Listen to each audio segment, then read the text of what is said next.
Hi, I'm Brenda. Welcome back to my quilt room. Today I would like to show you the third quilt in a series of memory quilts that I'm making, and it's a Dresden pattern. Now I've showed you a Dresden that I made once before a long time ago, and it was from this book called Egg Money Quilts by Eleanor Burns. And in the book she also gives you the templates that you need to make the flowers and the centers of the flowers. I also used the Missouri Star Dresden Ruler. This, you can make a variety of petals for your flowers, and this goes up to 10 inches so that it will fit on top of a layer cake.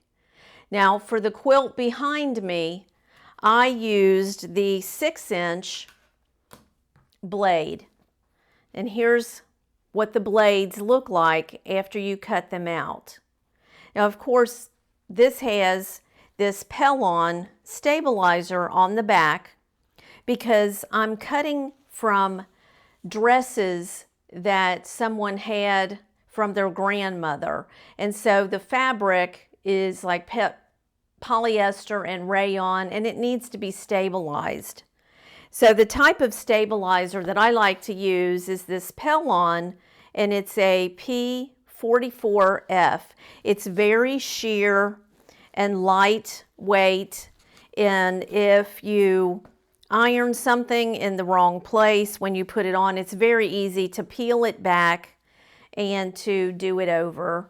So it's very forgiving product. This is what it looks like on the back of a piece of the bottom of one of the dresses after I ironed it on. And it ironed out quite nicely, and I just think this quilt has turned out beautiful. I love it.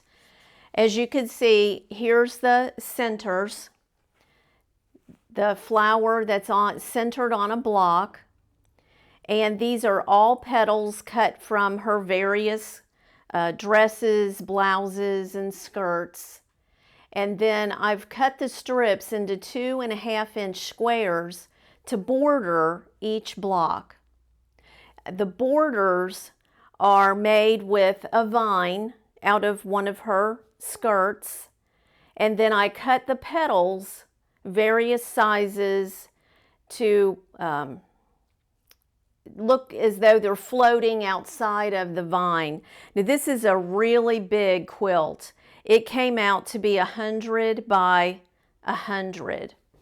And for the petals, I used this orange peel set, and it's made by It's So Emma, I think from the Fat Quarter Shop.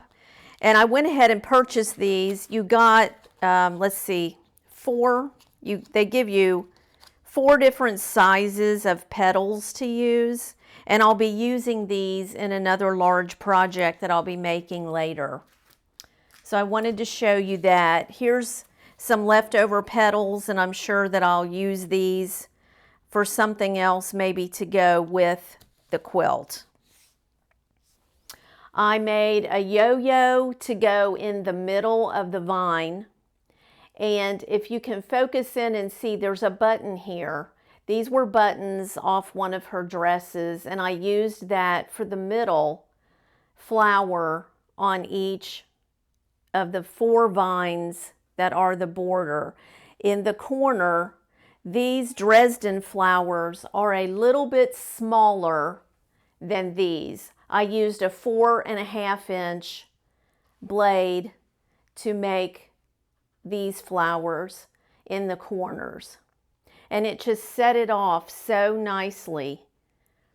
Originally I was going to do something different in the corner, and then when I made those blocks and I put it on, it didn't look right. And so my husband came up with this idea to make these flowers smaller and put them in the corner. And so the dimensions, it came out that you would need 9 of your 2.5-inch squares to put on the side of each flower as you make your rose. And then you could make this any size that you want. You could do just a pillow with one square, or you can make it smaller for a twin size bed. You could make it even bigger if you have the fabric. And I just think it's beautiful. It's quite lovely and vibrant. I do want to give you a tip that all along the outside edge, the quilt is bordered with these 2.5-inch squares. So what I did, I sewed long strip sets of these, and before I attached them to the sides and then to the top of the quilt, I put a stay stitch, just a running stitch, about 1/8 of an inch along the top edge. Because you have so many of these little 2.5-inch squares, if it's going to be hand quilted, if you're going to send it to a long arm and have them do it, when they put the quilt in whatever type of frame for how it's going to be quilted and they stretch it, you don't want all of these little seams on the ends of your quilt to pop open. So you will save yourself a lot of wear of wrestling a big quilt all the way around under your sewing machine. If you will, when you make your strip sets for the end, just sew this little 1/8 of an inch running stitch along the edge and let this be your outside edge, and it'll keep your squares from popping open, and whoever quilts your quilt will really thank you. This will also help you when you get ready to bind and put the binding on the quilt. Like I said, the squares will not be popping open on the end. And so I'm just so happy with this. I think it's beautiful, and I know the family will love it. It's going to be hand quilted by a group that I quilt with. We have some other quilts ahead of this one, but I will be sure to make another video after we've had it in the frame and we've quilted it so that you can see what it looks like finished. So I hope you have enjoyed this video.